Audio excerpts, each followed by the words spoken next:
Greetings, AP Psych students. This is Mr. Boza, and I want to welcome you to your AP Psychology class. I'm putting this video out for you instead of having Zoom classes tomorrow, Wednesday, when I hope you'll be watching this video, for a variety of reasons, not the least of which being that we're having, as many of you know, some technical difficulties at school. My own classroom, I've found it nearly impossible to get online and stay online. And so I am coming to you here from my son's home. I've broken into my son's home.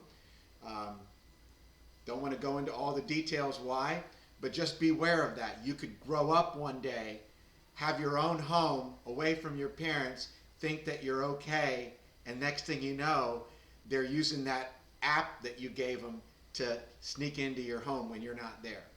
But anyway, here I am in my son's home, and I want to use this video time to go over with you some common questions about AP Psychology with Coach Boza, and hopefully I'll answer all or most of your questions for now.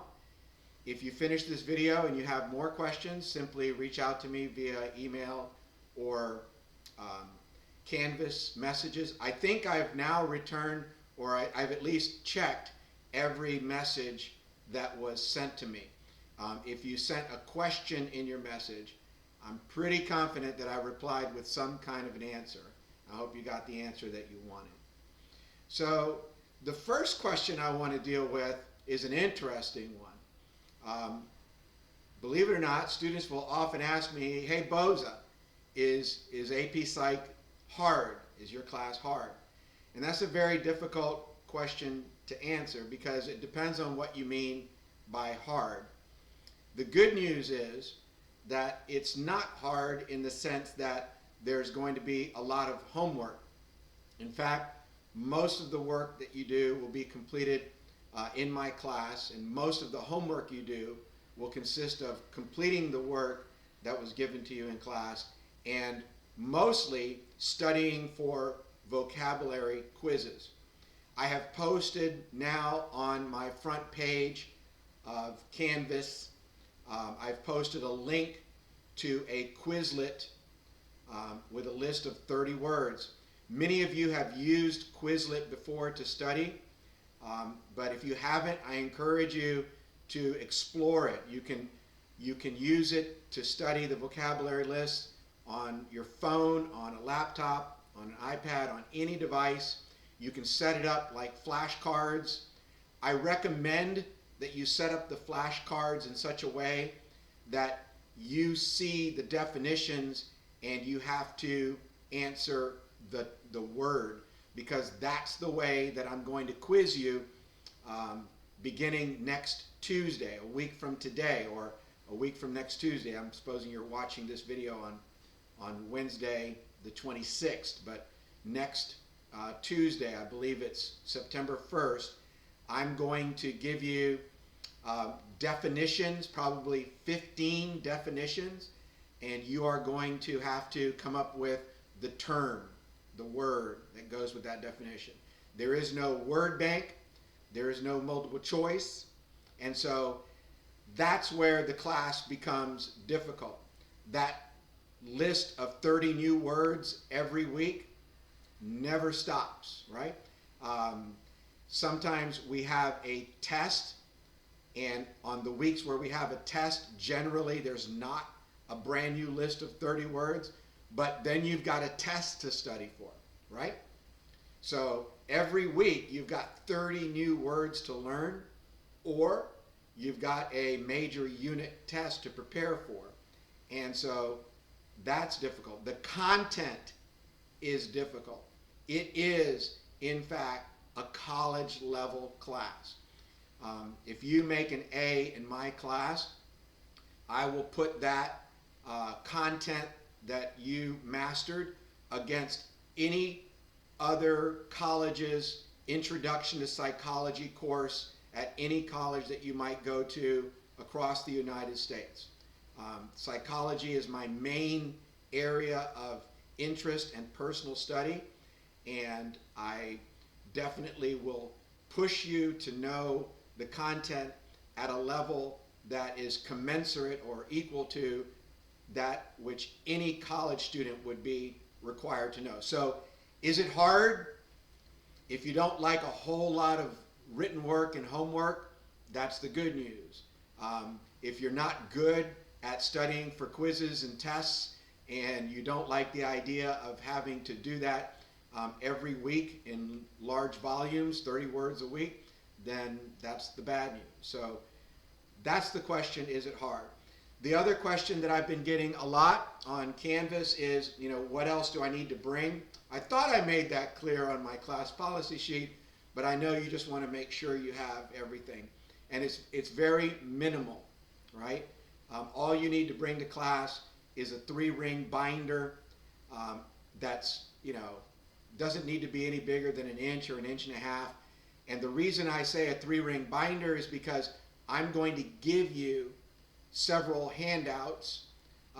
The notes that you take are going to be on sheets that I pass out, and you're going to fill in items as I lecture. You're going to fill in notes on a guided note sheet, and all those handouts that I give you are going to be 3-hole punched, and so then they can very easily be put into a 3-ring binder, right?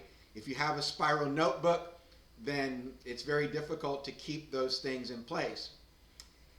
Once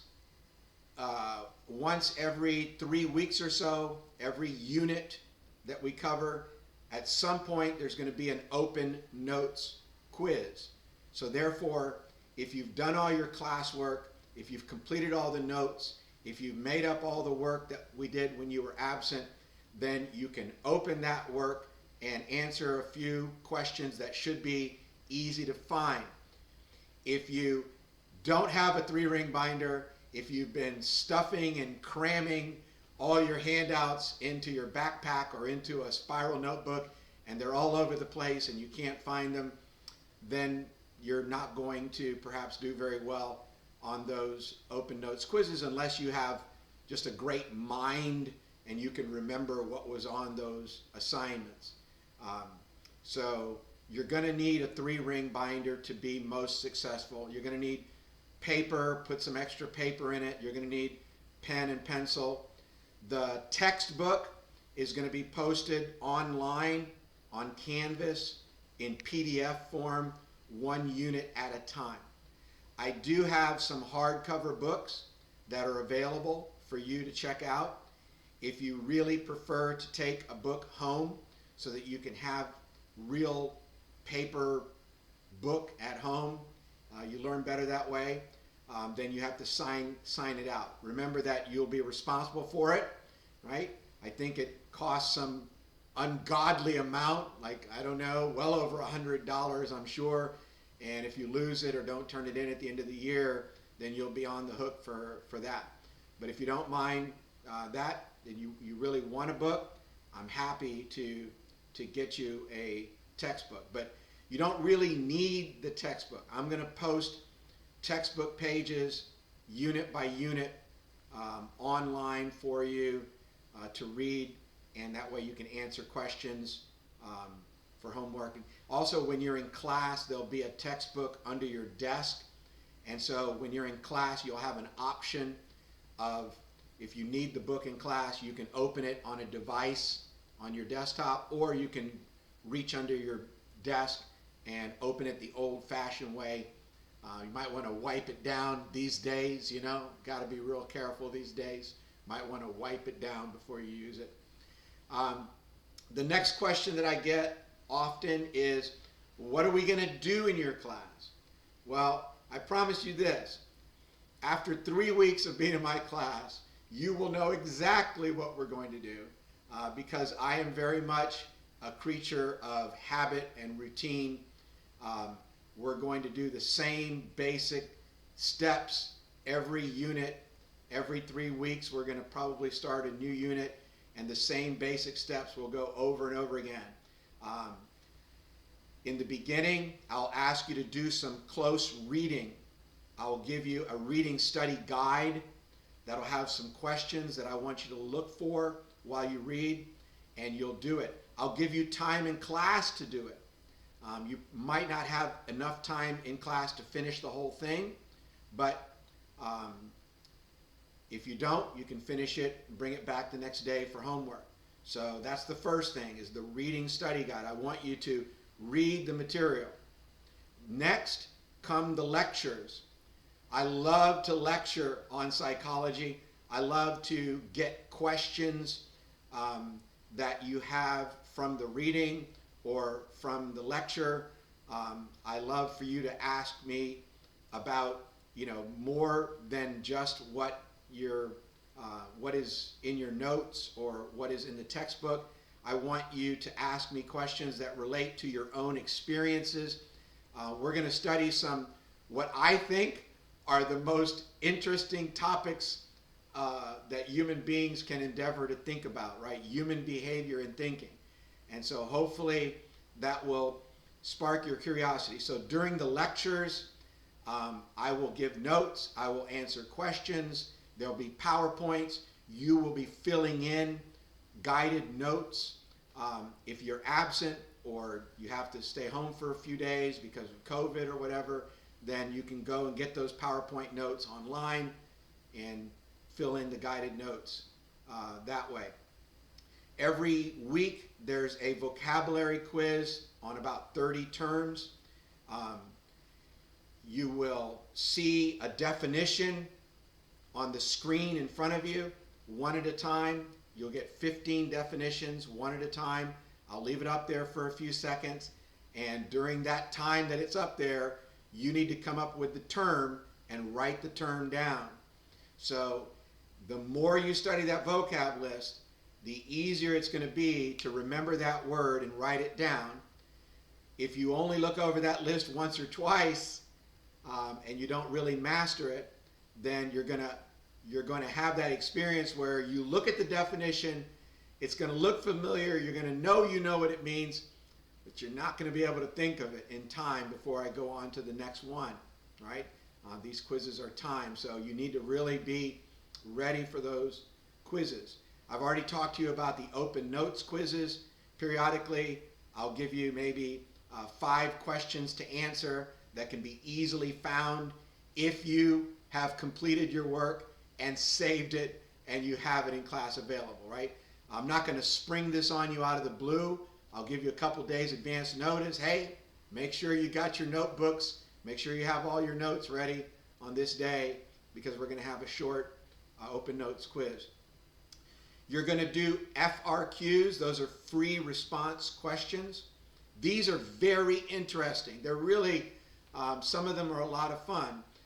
A psychology FRQ generally gives you a scenario, some sort of event or some sort of circumstance, like a pep rally or a football game or a school exam or a homecoming, and then it asks you to use psychological terms, the ones that we're going to be quizzing on, the vocab list. Use those terms in the context of that scenario. This is going to be, well, it depends. Last year, the entire AP exam was nothing but one big FRQ. As you know, some of you took AP classes last year. The College Board eliminated multiple choice because of COVID and limited their test to online FRQs and DBQs and the like. That may happen again this year. We haven't heard for sure. But whether it does or it doesn't, the FRQ is always going to be a cornerstone of the exam, and it's a cornerstone of my unit tests as well. 1/3 of my unit test grade is always an FRQ. So a typical test in my class, a unit test, which is 60% of your grade, 60% of your grade are the tests. And so on a unit test, you'll generally have about 27 or 28 multiple choice questions. Those are challenging multiple choice questions. I give you practice questions in advance. Some of those practice questions actually appear on the test. And it's going to blow you away to know that the practice questions that I put on the test are often the most missed questions on the test, because kids don't look at them and they don't practice them. So if I give you practice questions before the test, look at them, do them, practice them, because some of those exact questions are going to appear on the test. Those are generally the harder multiple choice questions. I figure I can ask you a really nasty multiple choice question if I've already showed you the doggone thing, right? So some of the questions are going to be really nasty, tough questions, borderline unfair. But if I'm going to give you a question that's hard, that is that hard, I'm probably going to show it to you in advance in the form of a practice question that you do on your own. And some kids are lazy and they don't do the practice questions, and then they raise their hand the day after the test. I'm like, hey, Boza, this question, it's crazy. I'm like, yeah, it's crazy. And I gave it to you 2 days ago to look at. Yeah, remember that. So yeah, my tests are not easy, right? The average grade on my tests are usually in the high 70s, low 80s. So be prepared for that. Generally speaking, most kids start off poorly in my class, grade-wise, because you've heard that psychology is not that hard. You've heard that Boza's class is not that hard. Oh, you got to get AP Psych with Boza. It's so awesome. Yeah, well, it's awesome once you start doing the work. At the beginning of the year, every year I get kids who start off with F's, not D's, not C's, F's. F's for the first unit, for the quizzes, for the test. They're like, what the heck? I thought this was supposed to be an easy class. I'm like, no, no one told you it was easy. They said it was awesome. They said it was fun. It is. It is awesome. It is fun. Lastly, I want to go through a list of things that we're going to study, and hopefully some of these things will really grab you, right? In the beginning, some of you have already looked at the first list of vocabulary words. Those are not that interesting, right?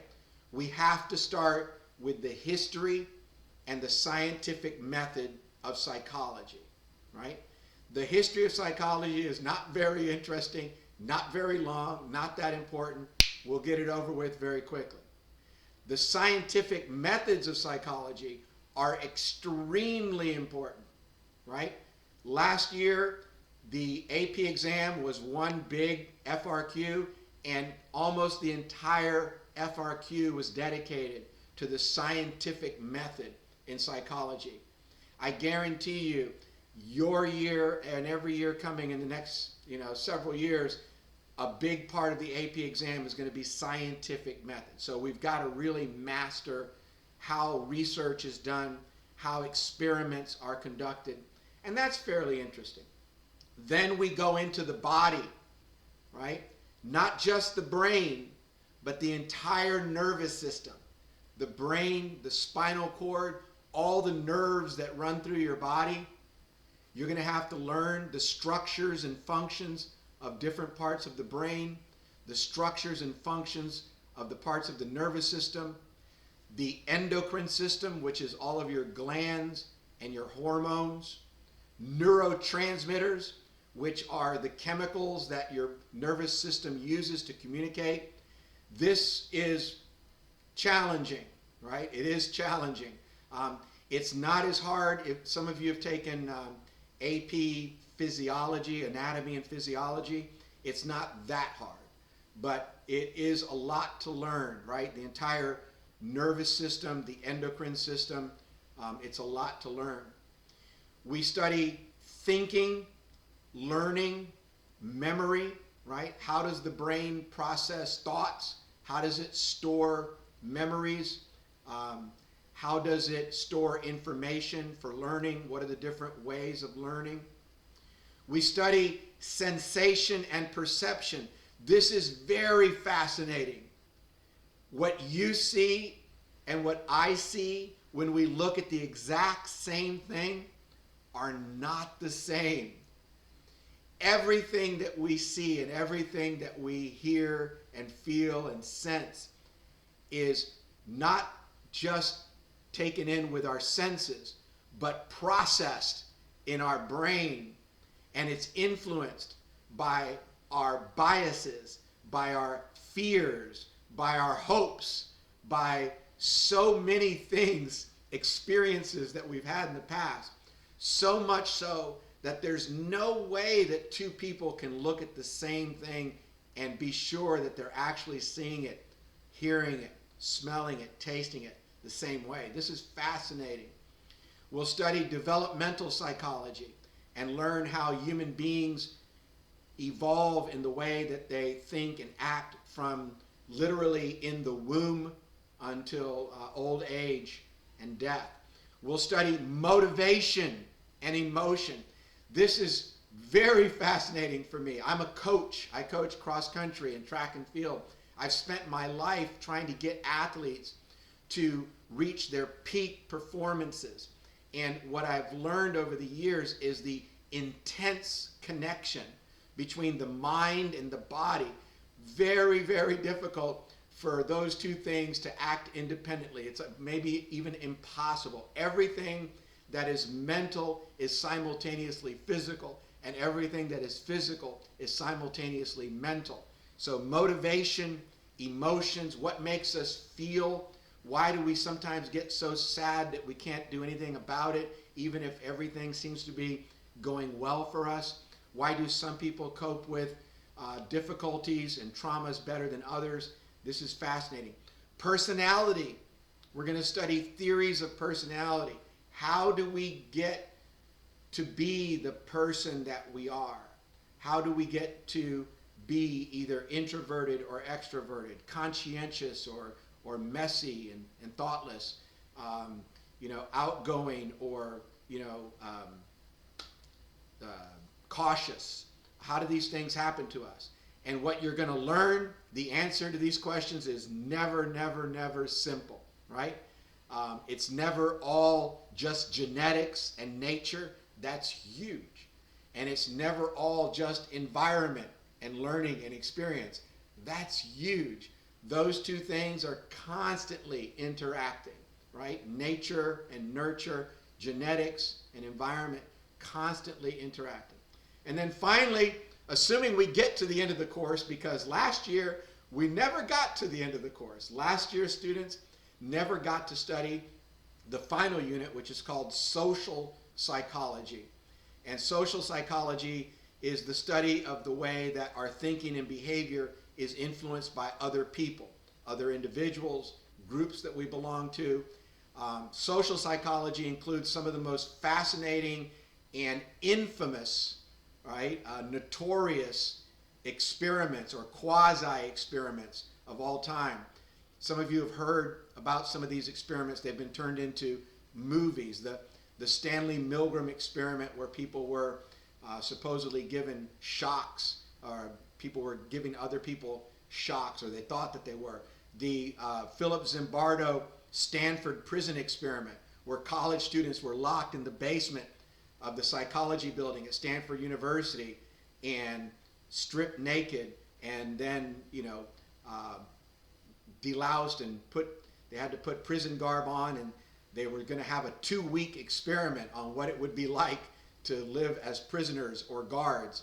And it only lasted a few days because, as you can imagine, it blew up into a horrible scene for the young men that were involved with it. So you've got all these things to look forward to. You've got my corny dad jokes to look forward to as well. I'm seriously looking forward to getting back to some real school. I'll wear a mask. I'll stand on my head. I'll do whatever it takes. But I want to get back to school, and I hope that you do too. I look forward to meeting all of you very, very soon.